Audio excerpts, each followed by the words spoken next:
नमस्ते। Cold fusion Hindi के एक और एपिसोड में आपका स्वागत है। याद है ना जेफरी स्किलिंग, वही जो लास्ट एपिसोड में मिला था।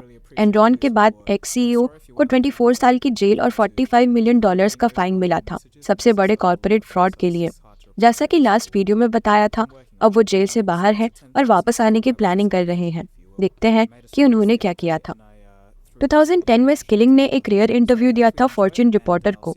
इंटरव्यू में उन्होंने कंपनी के रैशनल को डिफाइन किया था, जिस तरह से उन्होंने मार्क टू मार्केट अकाउंटिंग का यूज़ किया था रेवेन्यू बढ़ाने के लिए। वो अभी भी गुस्से में थे टैंडी फ्रॉस्टर पर, क्योंकि उन्होंने इन्वेस्टिगेटर्स को बताया था और उनके क्रिमिनल एक्शंस के बारे में भी, जिसमें उन्होंने स्पेशली मेड अप सब कंपनीज का यूज़ किया था एनरॉन डेब्ट्स को सोक अप करने के लिए और लॉसेस छुपाने के लिए। जेल में स्किलिंग हम्बल दिख रहे थे। एक बार जो सीईओ $110 बिलियन के थे, अब वो आयरॉनिकली तरीके से किसी भी मनी को फिजिकली टच नहीं कर सकते थे, ना ही कुछ क्वार्टर्स या चेंज। शर्म के साथ स्किलिंग ने रिपोर्टर्स से पूछा, क्या आप मुझे एक कप ऑफ कॉफ़ी पिला सकते हैं? इनमेट्स को किसी भी मनी को टच करने या मशीन्स के पास जाने की परमिशन नहीं होती। वो मुझे एक हफ्ते के लिए सॉलिटरी कन्फाइनमेंट में डाल सकते हैं। स्किलिंग का सबसे बड़ा रिग्रेट था कि उन्होंने ट्रायल के दौरान बहुत ज़्यादा बात की थी, instead of pleading the 5th amendment. उनके लॉयर ने उन्हें चुप रहने को कहा था, लेकिन उन्होंने नहीं किया। उन्हें लगता था कि वो अपने आप को बात करके बाहर निकाल लेंगे। स्किलिंग ने कहा था कि इसने जूरी को एजुकेट किया था इन्फॉर्मेशन के बारे में, जिसके बारे में उन्हें अपने दिमाग से सोचना पड़ता। उन्होंने कहा था कि ये मिस्टेक ने उनके केस को कॉम्प्रोमाइज़ कर दिया था।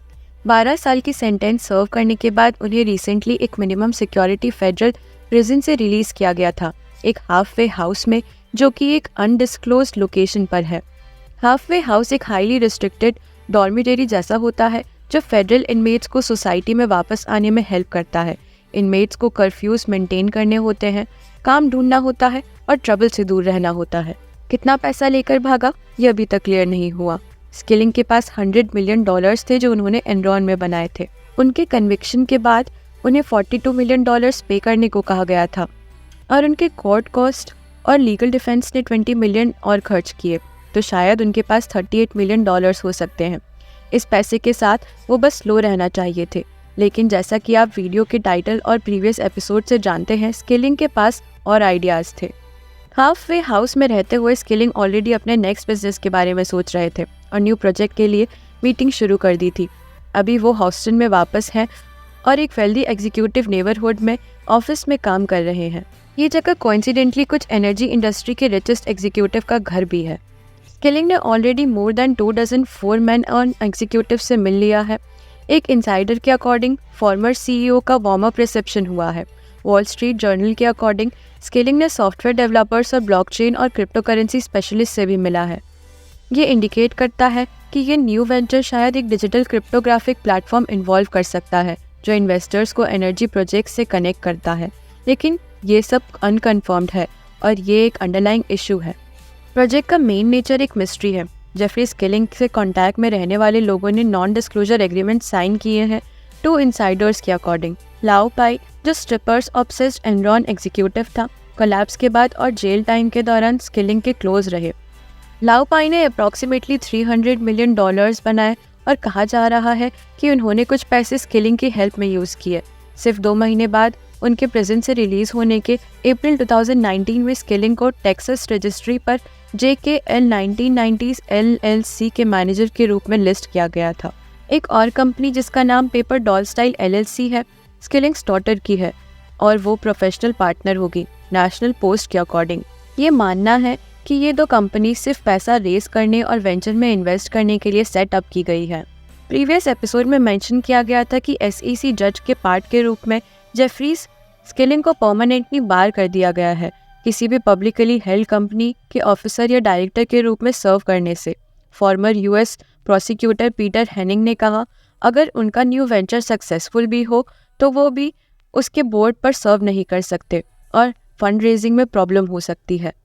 स्किलिंग के साथ प्रॉब्लम ये है कि आप शायद उनके साथ इन्वेस्ट करना नहीं चाहते होंगे और ये स्किलिंग के लिए ऑब्वियस प्रॉब्लम है। कौन काम करना चाहेगा इतिहास के सबसे बड़े कन्विक्टेड फ्रॉस्टर के साथ? लेकिन फिर भी आजकल इकोनॉमिक वर्ल्ड एक अजीब जगह है। इन्वेस्टर्स यील्ड ढूंढ रहे हैं कहीं से भी और ये कुछ भी पॉसिबल बनाता है।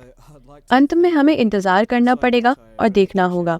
एक साइड नोट के तौर पर मैंने अपनी रिसर्च के दौरान कुछ माइल्डली इंटरेस्टिंग चीज़ें पाई। मैंने जेफरीज किलिंग के बहुत सारे ईमेल्स के आर्चीव एनरॉन पर पाए। मुझे लगता है कि यहाँ कुछ डैमिंग नहीं है। फॉर इंस्टेंस, ये एक ईमेल है जेफरीज किलिंग की जिसमें उन्होंने लोगों से पूछा कि उन्हें उनका बीटेड कैसा लगा। लेकिन ये सिर्फ एक छोटी सी हिस्ट्री की पीस है देखने के लिए। मैं नीचे आर्काइव के लिए लिंक छोड़ दूंगा। तो ये सारी जानकारी है जो हमें पता है कि स्कीइंग आजकल क्या कर रहे हैं। सब कुछ बहुत सीक्रेटिव है, लेकिन क्लियर है कि वो कुछ प्लान कर रहे हैं। फ्रॉड के टॉपिक पर बात और विस्पर हो रही है। एनरॉन जैसा कुछ जनरल इलेक्ट्रिक के साथ हो रहा है। मैं और कंक्रीट डिटेल्स के इमर्ज होने का वेट कर रहा हूँ, लेकिन अगर कुछ न्यूज़ ब्रेक होती है तो मैं उस पर एक एपिसोड कर सकता हूँ। एनीवे, अगर ये सब कुछ है तो धन्यवाद देखने के लिए। ये रहा गो और आप देख रहे थे cold fusion Hindi. Cold fusion podcast check out करना ना भूलें। मैं उसके लिए नीचे लिंक छोड़ दूंगा और ट्विटर और इंस्टाग्राम पर भी मुझे फॉलो करने के लिए फ्री फील करें। Cheers guys, have a good one.